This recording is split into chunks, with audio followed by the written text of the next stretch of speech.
આપણે જતા હતા આઈએનએસ ખુકરી મેમોરિયલ તરફ, તો વચ્ચે કહેવાય ને કે નાગો બીચથી વચ્ચે તે ડાયનાસોર પાર્ક આવ્યો. તો આપણે હાલે ત્યારે અહીંયાનો પણ એક થોડોક નાનો એવો ટૂર લઈ લેવી. તમે જુઓ પાછળ છે એ ડાયનાસોરની છે વિશાળ મૂર્તિ બનાવેલી છે. આ સાઈડ પણ છે અને આ તમે જુઓ કે એની બાજુમાં તે હે એ દરિયાનો વ્યૂ પણ તમે અહીંયાથી પણ લઈ શકો છો. તો ચાલો હું તમને એ પણ દેખાડું દરિયાનો વ્યૂ. પછી તમને ડાયનાસોર પાર્ક નાનો એવો જ છે, 2-3 ડાયનાસોર છે, એનું આપણે એક ઝલક મારી દેવી ને પછી પાછા આઈએનએસ ખુકરી મેમોરિયલ તરફ આપણે જતા રહીશું. તો આ પાછળ જુઓ કે એ રીતના આપણે ડાયનાસોર પાર્ક છે આખો આમ દેખાય છે. એ સાઈડ દિવસ આવતો હોય કદાચ પ્રોબ્લેમ રહેતો હોય તો જે ડાયનાસોર પાર્ક છે એનો આપણે એક નાનો એવો વ્યૂ લઈ લે. વોકિંગ ટ્રેક બનાવેલો છે ને આ સાઈડ અમે દી હે તો આપણે એ સાઈડ કેમેરો કરશું તો કોઈ વ્યૂ નહીં આવે.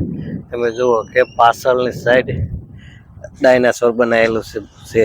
આ રીતે એક આગળ ઓલી સાઈડ એક ડાયનાસોર છે, આ રીતે ડાયનાસોર. અને એના પછી જે છે ને મંદિર છે, હાટકેશ્વર મહાદેવનું મંદિર છે, ત્યાં દર્શન કરી આપણે આઈએનએસ ખુકરી તરફ આગળ જઈશું. ચાલો તો આપણે જો આ રીતનો આખો ડાયનાસોર પાર્ક છે. પવન આવે તો કદાચ કેટલું થતું હોય. અહીંયાથી આપણે આ પેનોરેમિક વ્યૂમાં આખા ડાયનાસોર પાર્કનું છે ને વ્યૂ આવી જાય છે.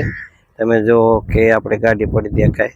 આ સાઈડ પણ એક ડાયનાસોર છે અને એક ડાયનાસોર આ સાઈડ છે, એ પણ આપણે સામે જઈ અને એને કેપ્ચર કરવી. તો તમે આ ડાયનાસોર જોઈ શકો છો અને આ આખો ડાયનાસોર પાર્ક નાનો એવો જ છે, બહુ મોટો નથી.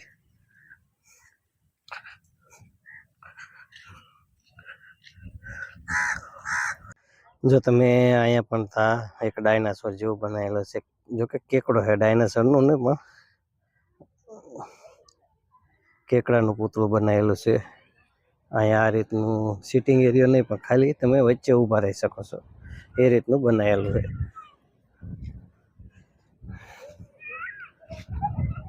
અને આ સાઈડ પણ એ એક તમે જુઓ કે એ પૂતળું બનાવેલું છે, એ વિશાળ ડાયનાસોરનું છે. અને અહીંયા બાળકોને રમવા માટેની આ રીતનું પણ તમે બાળકોને અહીંયા મજા આવશે. બાકી તમારા કોઈ મોટા લોકો માટે એટલી બધી નહીં, પણ તમે હાટકેશ્વર મહાદેવના દર્શન કરી શકો છો. તો જો આપણે આ અત્યારે પાર્કિંગમાં છીએ અને આપણે મંદિર તરફ દર્શન કરવા જઈ રહ્યા છીએ. તો આ બાજુ જો આપણે મંદિર છે, હાટકેશ્વર મહાદેવનું મંદિર કહેવાય છે આ. તો આપણે મંદિર છે એ સાઈડ આપણે જઈ રહ્યા છીએ. પહેલાં મંદિર દર્શન કરી અને પછી આ સાઈડ જુઓ તમે નાસ્તો કરવાનો હોય, તમારે નાસ્તો કરવો હોય તો કરી શકો. તો જો આ હાટકેશ્વર મહાદેવનું મંદિર છે. હવે આ સાઈડ દરિયાકાંઠે એક નાના એવા શિવલિંગ અને એ રીતનું બનાવેલું છે, નાનો એવો એક છે. એના આપણે પહેલાં દર્શન કરી લઈએ, મહાદેવના દર્શન કરીએ. તો જો આ નજીકથી તમે જોઈ શકો એક ઓટા ઉપર આ રીતના મહાદેવનું વિરાજમાન છે. આ એમની ધજા છે.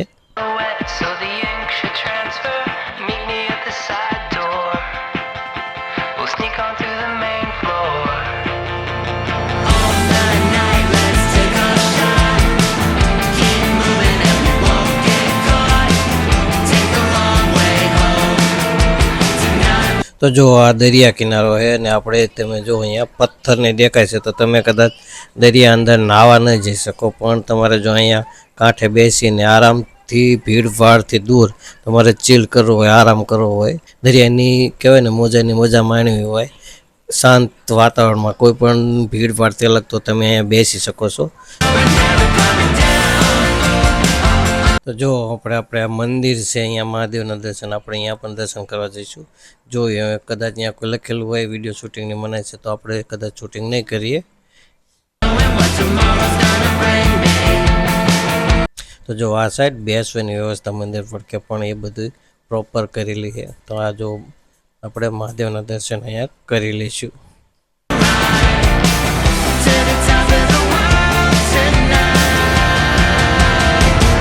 તો જો આપણે પાછા અમે પાર્કિંગમાં ગાડી તરફ જતા રહીએ છીએ. હવે જ્યારે આપણે આવ્યા ત્યાં એટલી બધી ભીડ નથી, હવે પણ જેમ સાંજનો સમય થતો જાય છે એમાં જો ઘણા લોકો તમને હરફેર જોવા મળે છે. ડાયનાસોર પાર્ક અને પોઢિયા દાદાના દર્શન કરી અને હવે આપણે છે એ આઈએનએસ ખુકરી મેમોરિયલ તરફ જઈશું. તો આપણે અત્યારે જુઓ કે ડાયનાસોર પાર્કમાં એક ચક્કર લગાવી દીધી. દરિયાકાંઠે પણ આપણે અહીંયા પણ જોઈ લીધા.